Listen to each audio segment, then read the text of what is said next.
My mom took my car and said, "You don't need it, so I gave it to your brother." I was really angry until the dealership called and told me that's not how ownership works. When my mom understood what she had done, she freaked out. I was at work when I got a text from my mom.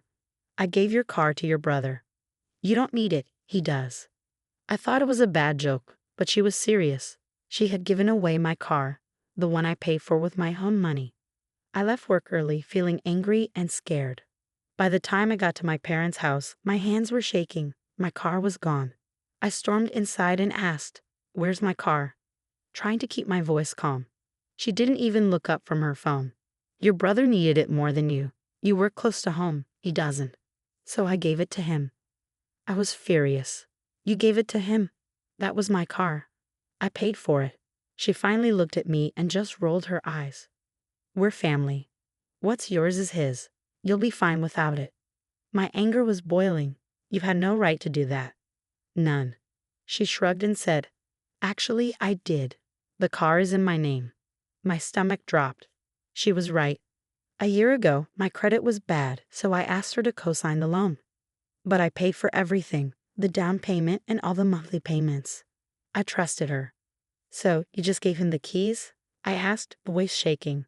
She smirked. "I signed the title over to him this morning. Problem solved." I couldn't believe it. "Mom, that was my money. You had no right." She sighed like I was being dramatic. "Stop being selfish. He needs it more than you." "It's done." Then my phone rang. It was the dealership. The guy said, "Hey, I got a request to transfer your car's title, but something's off.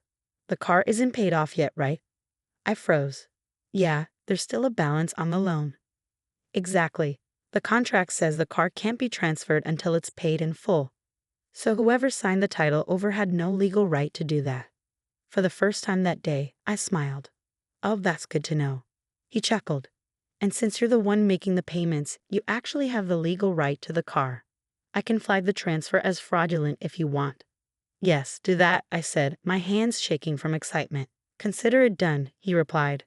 I walked back into the house, my heart still racing. "We have a problem." I told my mom.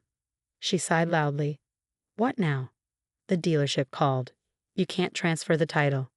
The car's not paid off, and I'm the one making the payments. The transfer isn't valid." For the first time, she looked worried. "But I signed the papers this morning. It's done." "No, it's not," I said firmly. "The dealership flagged it as fraudulent. Unless you plan to pay off the rest of the loan, the car is still legally mine." Her face twisted with frustration. "But that means—" I cut her off. "It means my brother is driving a car he has no right to, and I could report it stolen if I wanted to." Her eyes widened. "You wouldn't." I stared her down. "Try me." She went from shocked to furious. "How could you do this to your own family? Your brother needs that car. You're being selfish." I laughed because it was so ridiculous. "Selfish? You stole from me. You didn't even ask. You just decided my car wasn't mine anymore." "He needed it more," she yelled, standing up. "Then he can buy his own car." I snapped. My mom was about to argue with me when my dad walked in. He usually stayed out of things unless they affected him, but this time he looked angry. "What's going on?" he asked. Before I could explain, my mom jumped in. "Your child is threatening to report their brother to the police because they won't share a car." I couldn't believe what I was hearing. My dad frowned. "Wait, report him for what?" I folded my arms. "For stealing my car." Mom gave it to him without asking, but the dealership says the title transfer isn't valid. The car is still legally mine. My dad looked at my mom. "Tell me that's not true." She raised her chin. "It doesn't matter. He doesn't need the car as much as his brother does." My dad rubbed his forehead like he was getting a headache. "Do you even hear yourself? That's not how this works." My mom crossed her arms and huffed. "He's being dramatic." That's when I knew she wasn't going to back down. I pulled out my phone. "What are you doing?" she snapped. I ignored her, scrolled to my brother's number, and called him. It rang a few times before he picked up. "Yo," he answered like nothing was wrong. "Where's my car?" I asked, my voice cold. There was a pause. "Dude, relax. Mom said." "I don't care what Mom said." I cut him off. "The dealership flagged the title transfer. It's not valid. The car still legally belongs to me." Silence. Then he said so. I couldn't believe it. So you have two options. Bring it back right now, or I report it stolen. He laughed. Bro, chill. It's just a car. You can get another one. I gripped the phone tighter. I paid for that car. That's my money, my payments. If you don't bring it back in the next hour, I'll call the cops. He sounded nervous now. You're not serious. You have 1 hour, I said, and then I hung up. My mom exploded. How could you do that to your own brother? I snapped back. How could you do this to your own son? You stole from me, and now you're mad that I'm taking it back. She tried to argue, but my dad cut her off. Enough. She looked at him shocked. You're taking his side? My dad looked exhausted. I'm taking the side of the law. He paid for that car. You had no right. My mom looked hurt and angry. Then she said, well, if he gets it back, he's not welcome here anymore. The room went quiet. My dad's eyes turned cold. You're really going to kick him out over this? She lifted her chin. If he calls the police on his own brother, then yes. I swallowed hard, knowing this moment was coming. I took a deep breath. Fine, I said. If that's how it is, then I'm done. My mom blinked. What? I looked at my dad. I'll come by this weekend to grab the rest of my stuff. Then I looked straight at my mom. And don't worry, I won't call the cops. She looked relieved for a second. Then I said, because I'm going to the dealership first thing tomorrow and having the car repossessed. Her face went pale. Wait, no. I cut her off. You made this mess. You wanted to pretend I don't own the car. Fine. Let's see how my brother likes it when a tow truck shows up at his job and takes it back. I grabbed my keys and walked out, leaving my mom standing there in shock. This was far from over. I barely slept that night. I couldn't stop thinking about my brother driving around in my car, acting like it was his, and my mom feeling like she'd won. But the real reason I couldn't sleep was because I was about to turn the tables in a way they wouldn't see coming. The next morning, I went to the dealership as soon as it opened. The manager, Frank, was waiting for me. You're absolutely in the right here, he said, shaking my hand. I felt some of the tension leave my shoulders. So what happens now? I asked. We're sending out the repo truck today, Frank said with a grin. But then he looked serious. There's something else. I found something strange while looking into your payments. What do you mean? I asked, frowning.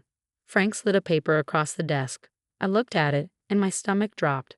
It showed a second loan under my name, a $28,000 car loan taken out 2 months ago. What the hell is this? I asked, my voice shaking. Frank lowered his voice. It looks like someone used your information to buy another car. It's not the one you bought. It's a different model. Whose car is it? I asked, already dreading the answer. Your mom's, he said grimly. The room spun. My own mother had used my name to get a car for herself, and the payments were already late. So you're telling me my credit is getting ruined because of a loan I didn't even know existed? I asked, trying to stay calm. Frank nodded. I'm afraid so. At that moment, something inside me snapped. This wasn't just about my car anymore. This was about getting justice. I left the dealership with a plan. First, get my car back. Then, expose what my mom had done. I went to the bank and pulled my credit report. There it was, a $28,000 loan I never signed for. I called the finance company and reported it as fraud.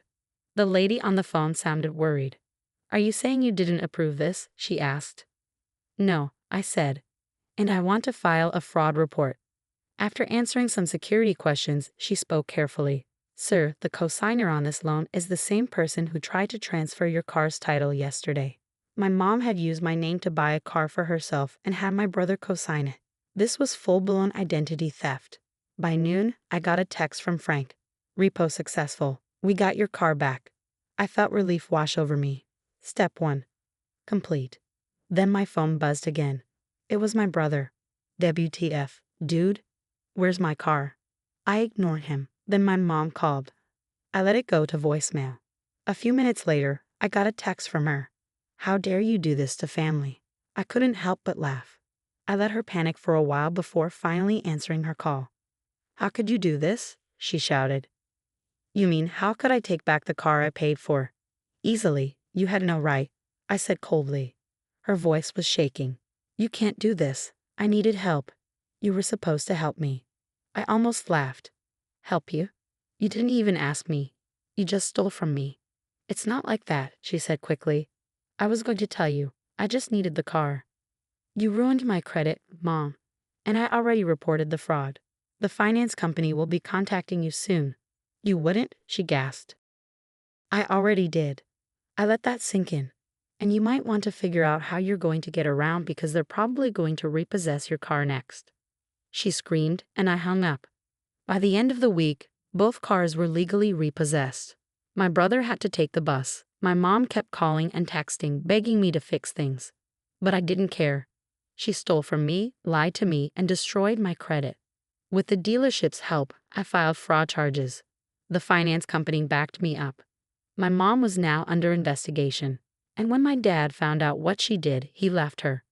She had to move in with a distant relative because she couldn't afford rent anymore. As for my brother, he was still mad at me. But I didn't care. They made their choices, and I made mine. Final lesson: don't steal from someone who knows how to fight back. After I hung up on my mom, I took a deep breath and let everything sink in. I had done it. I got my car back. The dealership reported her fraud, and soon her car, the one she used my name to get, was about to be taken away. But I wasn't done. I knew my mom would do anything to get out of the mess she made, and I wasn't going to let that happen. The next day, I met with a lawyer. He was a serious guy who seemed to enjoy taking down scammers. After I told him everything, how my mom took out a loan in my name, tried to steal my car, and ruined my credit, he leaned back and let out a low whistle. "Your mom's in deep trouble," he said.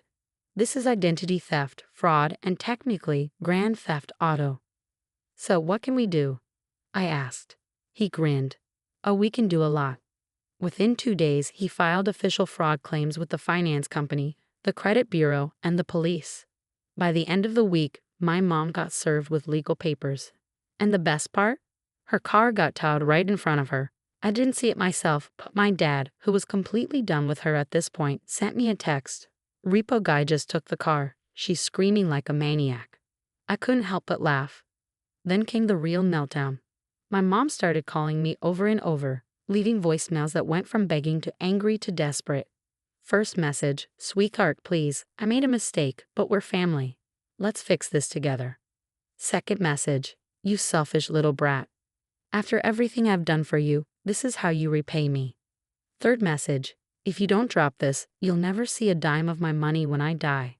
That one made me laugh. She was broke now. By the fifth voicemail, she was crying.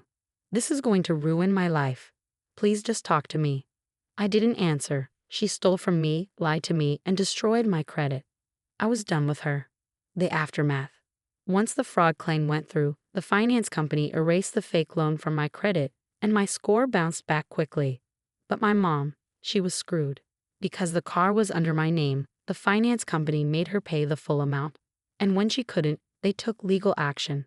Last I heard, she had to declare bankruptcy. As for my brother, he tried to guilt me one last time. "Mom's really struggling because of what you did," he texted. I replied, "She did it to herself." Then I blocked him. The end. I got my car back, my credit was fixed, and my mom, who thought she could take whatever she wanted, ended up losing everything. She tried to destroy my life, but instead she destroyed her own, and I didn't feel bad at all. Lesson learned: if you mess with me, be ready to face the consequences.